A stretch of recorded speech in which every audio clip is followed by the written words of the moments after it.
Our kids are dying in education. It's an emergency.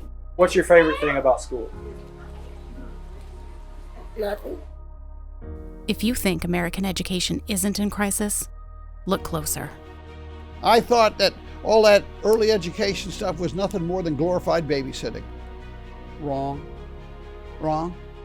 We have a huge number of low-income and minority students who are not getting the passport to the American dream that you and I would want for our children. Healthy, has a good attitude, and can read. If 2 of those are missing, any 2, build another jail cell. There has to be a better way forward. In 2017, North Carolina embarked on a journey to create new and innovative laboratory schools. Their goal?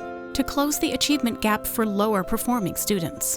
All right, so you're going to underline the cause. I'm looking for amazing scholars right now. But unique from past attempts in education, their focus would confront issues beyond academics.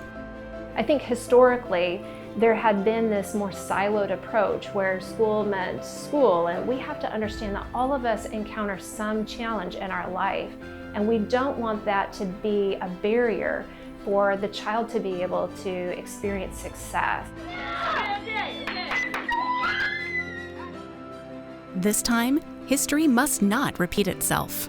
We cannot, I will not stand for North Carolina to have a permanent underclass. And without quality education delivered across the board, that's what's going to happen. I think we largely know what to do. Our challenge is to find the will and the way to do it. This is the true story of an attempt to save our schools. Having strong administrative leadership and strong professional teachers, there's no replacement for that. That's the key to good schools. To save our teachers. If we can give teachers what they need to be successful in their classrooms, goodness gracious, we won't have to recruit as many. They won't leave. And to save the students they teach. Parents and families send the best kids they have to our schools. I know I did. We have the ability today, for the first time in all of history, to provide each individual child with an opportunity for them to learn their way, what works best for them individually. What are some solutions that may be beneficial for the student and for the family and for the parent-teacher relationship, for the teacher-child relationship, for the teacher-principal relationship? And that's the sense behind lab schools. Our schools are waiting to be redefined. We will have teams on site that come from a variety of disciplines, including mental health. Having this wraparound service is so innovative as a part of a school.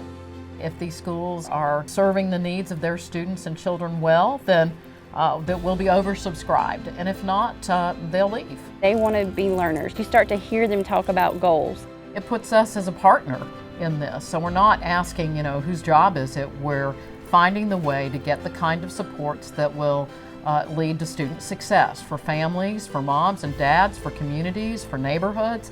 That's what it's going to take if we're serious about closing the achievement gap. Could lab schools be our last best hope? Let us not be afraid to fail. Let us get out there and make it work, because we can. School Days. Learn more at schooldaysfilm.com.